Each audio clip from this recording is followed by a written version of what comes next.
It's really important to remember that Trump is not the government. He is the head of the administration.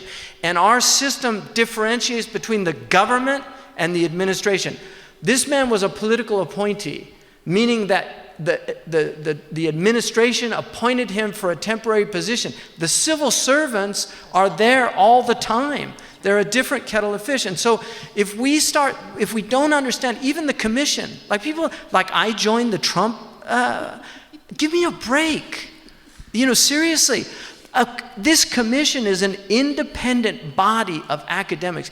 It is literally illegal by federal law for the State Department to put any pressure on this committee to come up with what they want. Marianne Glendon, who's the head of the commission, I gave her the Renovatio Journal when I met her. We had a very nice conversation. I've actually read one of her books. I had it in my library before I met her, Rights Talk. She wrote in '91. But I gave her the journal, and in there I had written an article called Medina and Athena, Restoring a Lost Legacy. And it was about the influence that Greek thought had on the Muslim community, and then how a lot of that was transmitted back to Europe. She wrote me, and I took permission from her to actually quote her on this, because I told her our Prophet ﷺ said that correspondences and private conversations are sacred trusts. You shouldn't actually quote a person in private conversation unless they allow you. So I asked her if I could quote her on this, and she said, by all means. She wrote me an email, and she said, first of all, I want to really thank you for accepting to be part of this, but secondly, I want to let you know you've already influenced me.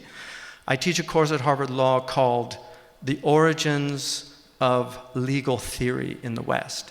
And from now on, that course will have a component of, it's now going to be Athens, Jerusalem, and Medina. And that's at Harvard University, where these young people who might never hear something like that, like what's the influence of Muslims on Western law? People don't know that Napoleonic law, which is one of the most important elements of statute law, even in the United States, and Louisiana still uses Napoleonic code, that Napoleonic law was heavily influenced by Maliki fiqh, and Napoleon had all of those books translated into French.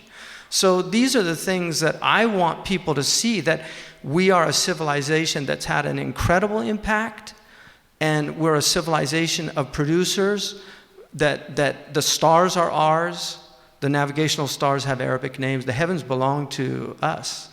We name those stars, our community. The numerals that people add and subtract and multiply by are ours. They're not Indian, they are Arabic. They like to put Hindi Arabic, but the ones we use are not the Indian ones. They're the North African ones that were developed by Muslims to show the angles. So we have had a huge impact on Western civilization. And this civilization, the beauty of being indebted is that you actually, good people feel a sense of, that they should be grateful, and then bad people, it just makes them angry.